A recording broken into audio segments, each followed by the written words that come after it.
morning and welcome to Today in the News on Vanguard Live. I'm Damlola Ogunshaki and I'm with my co-host Precious Chikudi. And on Today in the News, we read and analyze some of the stories making waves on the newspapers across Nigeria. And of course, this morning we'll be starting with the front page of the Vanguard newspaper. And on the front page, we have petrol. Federal government hands off. Marketers now free to fix prices. Petroleum Products Pricing Regulatory Agency to continue monitoring trends in crude oil markets. And you can see more of this on page 9. And on the front page of Vanguard, we have a photo story of a Uniben student protesting. Let me read it right here. It says, a student of the University of Benin, led by the national president of National Association of Nigerian Students, NANS, Bamidele Akpan, protesting the rape and killing of Miss Uwaila Omozua, and called on the authorities to investigate the matter yesterday in Benin, Edo State.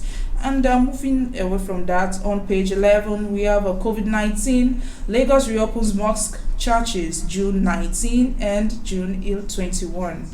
And on page 8, we have a policeman, eight policemen, one other feared killed in Kogi bank robbery. Nigeria must exist on basis of equality. This is coming from Northern leaders. And the riders reject notion that North is dependent on the South. It's a stupid notion.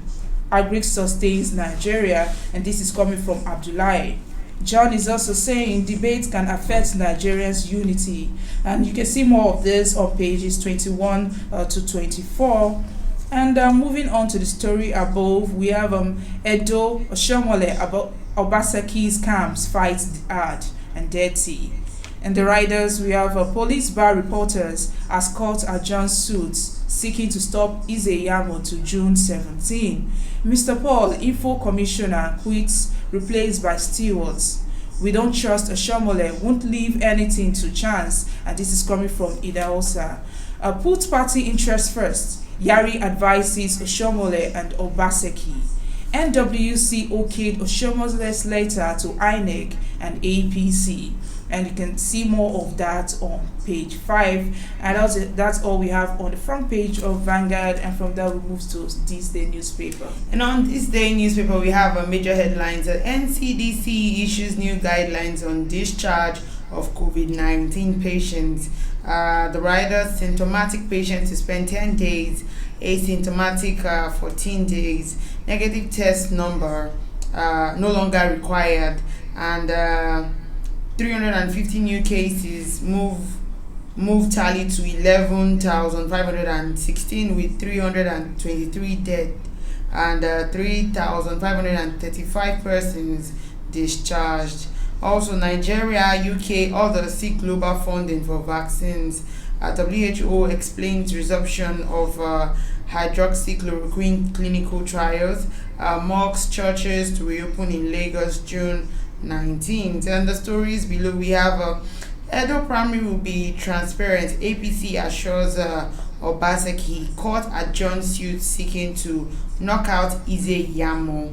And also on page 5, we have 8 policemen, woman killed in Kogi bank robbery. The stories above, we have Buhari nominates Okonjo-Iweala for DGWTO. And away from This Day newspaper, we move straight to Nation newspaper. And on the front page of Nation newspaper, we have churches, mosque, hotels to open in Lagos June 19. CAN seeks review of worship time to 90 minutes. Some of the conditions are centers to operate at 40% capacity. Kids 65 years and above disallowed. Midweek services, VGs banned. Face masks, sanitizers to be used. And schools reopening rules coming. And moving on to the stories above, we have Buhari, Fayemi, Akeredolu, Tinubu, Mon, Olumila. You can see more of that on page 7. And on page 5, we have NCDC patients without symptoms to go after 14 days. On page 8, we have anger in House of Reps over rising insecurity. Service chiefs invited. Government targets 5 million jobs with $1.2 billion scheme. 6 assembly plans coming. And you can see more of that on page 8. And on the story below, we have Obaseki backtracks on exclusion of lawmakers elects. Governors name Sanwo-Olu Lalong senator in peace panel. We insist on indirect primary. Commissioner quits. And furthermore, on more stories inside the Nation newspaper, we have a ban on interstate travels likely to be lifted from June 21. Kogi rejects NCDC's third case. Osun curfew now 9 p.m. to 5 a.m. And that is all we have on the front page of the Nation. And from there, we'll move straight to the Punch. And on the Punch newspaper, we have major headline: Federal government threatens to ban church mosque gatherings again. Lagos approved church mosques reopening June 19th. PTF worries over COVID-19 patients fleeing isolation centers. And the stories beneath, we have police seek information on Barakat's killer. CP visits Waila's parents. A man 25 rapes Ogun septuagenarian in her sleep. And on page 9, we have Miss Daddy Wise Counsel. That's ex-governor Olumilua's son says. And on the stories above, we have insecurity. National Assembly summons NSA, Service Chief, IG, and DSS boss. You can see that story on page 15.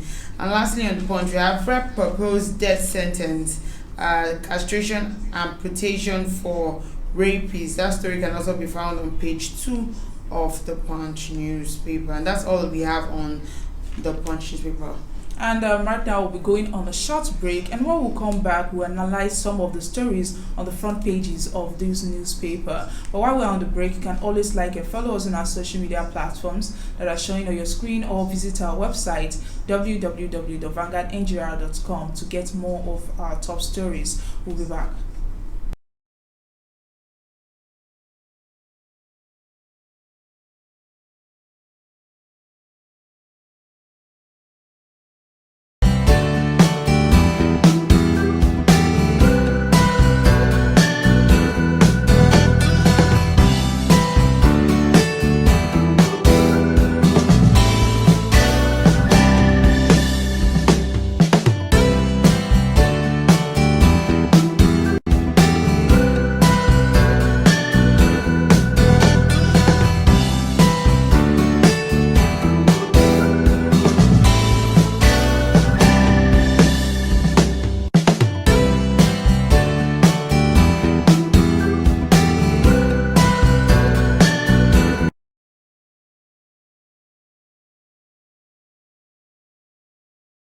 Just joining us, this is Today in the News on Vanguard Live, and we've analyzed some of the stories on the front pages of the newspapers like Vanguard, This Day, The Punch, and The Nation.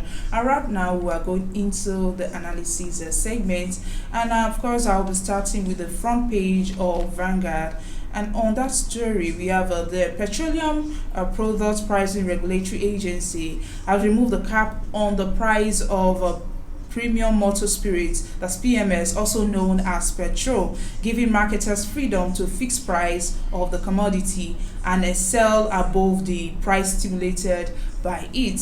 So the PPPRA said it would continue to monitor trends in the crude oil markets and advise Nigerian National Petroleum Corporation, that's NNPC, and oil marketers on the monthly guiding price for the commodity. The PPPRA, in an explanatory note to the regulation, disclosed that the regulations seek to complement and enforce the provision of the PPPRA Act 2003 and notify the general public of the existence of a market-based pricing system for PMS with effect from March 2020. Precious, your story? Alright, so follow-up story on the Uniben student mother, and also two taken to Abuja on that one, and police arrest man sleeping with his two daughters. So as two persons are reportedly connected with the gang raping and murder of the 100-level student of the University of Benin, that's Miss Waila Omozua, were moved to Abuja. And it was gathered that the two suspects were reportedly identified as some persons involved in a fracas in the vicinity shortly before the incident happened. Also in Niger State, the Niger State Police Command paraded a 50 years old man that has been having marathon sex with his two daughters for the past 6 years. Marathon And sex with his two daughters. yes, and it turns out that the man had actually been threatening those two girls who are aged 20 to 22. He's been threatening them that he's going to kill them, so that he can have sex with them, or he's going to kill himself. And so this thing has been going on for a couple of years, like about 6 years now. And it took the intervention of a relation who basically knew of all these things and could not continue to stomach For it, and then 6 now years. speak about it. So he's been sleeping with his two daughters for 6 years. Things are really happening. So it's a very sad one. We've always been looking at neighbors abusing other people, inflicting pain on them, neighbors' children, but a father also abusing his own two children, not even one, two, and It's there's a no very excuse sad to even one. to even rape a child, not to talk of your two daughters. It's a sad one, really, really sad one. Is that what you have on the story? Yes, that's what I have on that story. Okay, and on this story, NCDC issues a new guidelines on discharge of COVID-19 patients. The Nigerian Center for Disease Control on Thursday unveiled new guidelines for treatment of COVID-19 patients, which will quicken their discharge from isolation and treatment centers.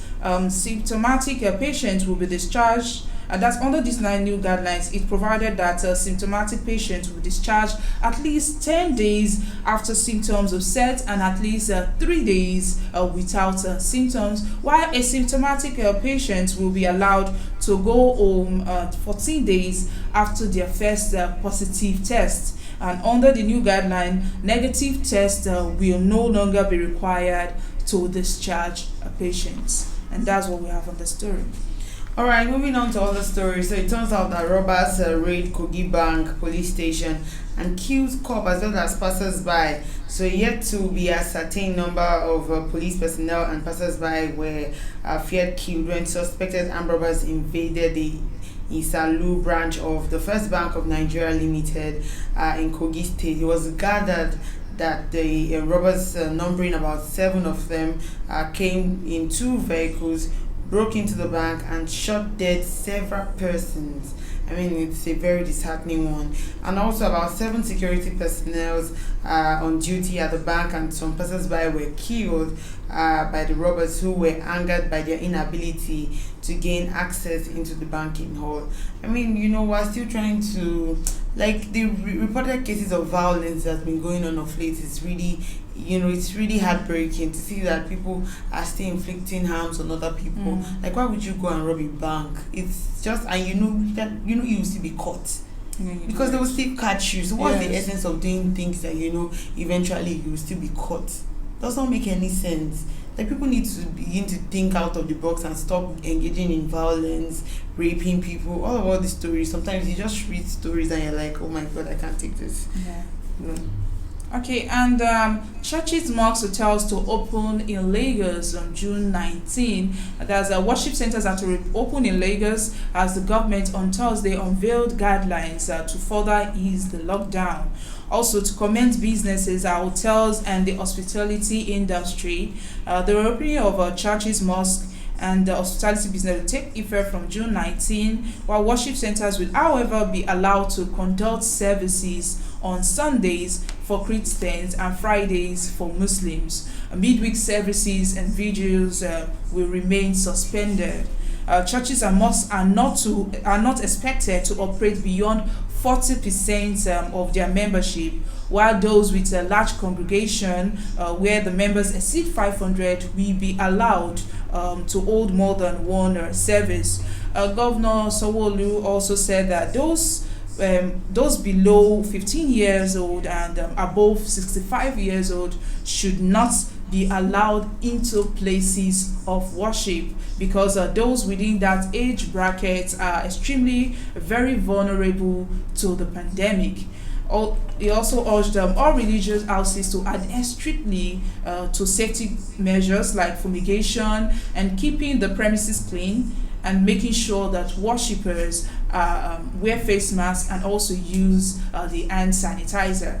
Lagos State Safety Commission also will register religious centers before opening and inspect their activities to check their level of compliance. And Governor Sanwo-Olu also added that primary and secondary schools will remain shut because the government is still consulting with stakeholders. Civil servants on levels 13 to 14 will resume with their senior colleagues on level 15 and above, while on level 1 to 2 to 12 rather would wait. Federal government has also threatened to review the relaxation of the restriction placed on churches and mosques if worshippers disregard to follow the guidelines. And also the chairman of the PTF lamented that some Nigerians who tested positive for coronavirus refused to go into isolation. Precious.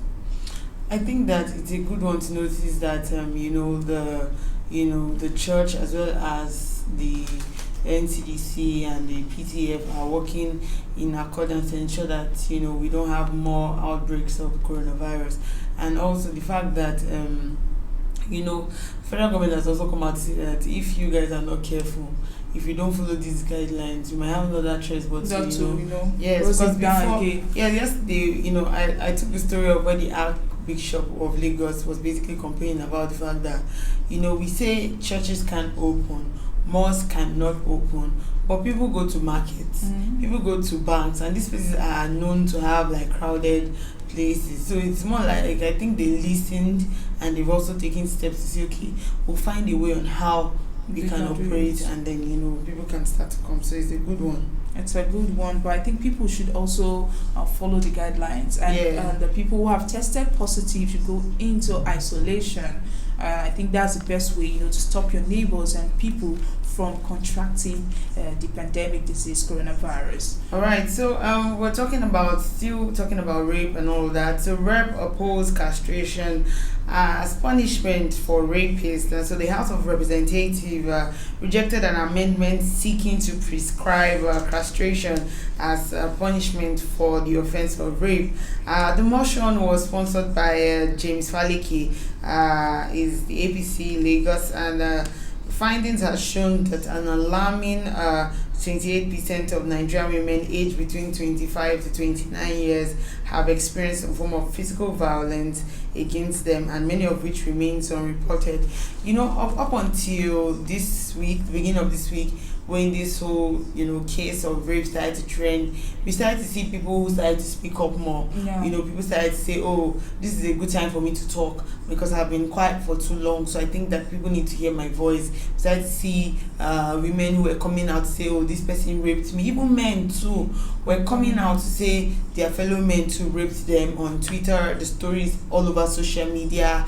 We've had cases of 24 women accusing one man of raping them. So it's a function of it has led to many people speaking out about their own cases, their own experience, and all of that. So it's bringing to our notice that these things are happening, and something. I actually thought maybe it has been curbed for some time, but this now has really opened it up that it's still happening, and I think we need to be careful and protect ourselves. And what do you have to say about this castration and this punishment? Because a lot of people are actually seeking for this punishment, saying it that it's very sad. It's really touching to the heart after people listened and heard about the case of Waila and Barakat that was killed after being raped. Well, for the REP to oppose castration is because they have seen reasons why they should. But then, people are looking for ways on how they can get stiffer punishment, because I mean that if people can see that people who get raped, can definitely get justice, I'm sure that the rapists will know that they would come for them. If you do anything bad, it would sort of reduce the ills of, look at yesterday, we saw a boy who raped an old woman. The story keeps coming out every day. So it's because these people feel like they can do all these things and get away with it. And that's the reason why, until we get stiffer punishments for these things, that's when things like this, it will reduce the level of of this crime. That's just what it is. Okay. And is that all you have on the You have more stories? No, that's all I have. For now. Okay, and that's all we have on the stories on the front pages. But before we go, let's take a look at what Mr. and Mrs. are saying. Mrs. is the first one speaking today, and she says, we can't continue like this. If I'm wrong, just forgive and forget. Two wrongs, they say, don't make a right. Mr. replied, skip the preaching and apologize properly. In mathematics, two negatives make a positive. You know, Mr. and Mrs. always have a way to come back for each other. But it's true, two wrongs don't make a right. Like, you can't be holding grudges over, something. Yeah. Sometimes, when there is like conflict or something, they would always say the matured person has to be the one who goes to apologize. Yes. So it's not necessarily that you might be the one who is wrong or the one at fault, but the one who recognizes that this is something that might escalate would eventually be the one to say, okay, fine, I am sorry. Yeah, that's how it works. Okay, and that's all we have on the paper review and analysis segment for this morning. But don't forget that we have other programs that are coming up, so you can always like and follow us on our social media platforms that are showing on your screen. Or if you want to get more of our top stories and get updated on what is going on around the world and across Nigeria, you can always visit our website, and that's www.vanguardngr.com. Also, don't forget to subscribe to our YouTube channel. It's showing on your screen. And like I always say, and Precious always says also, protect yourself, guide yourself, as that's the best way to stay healthy. It's right from us on Today in the News.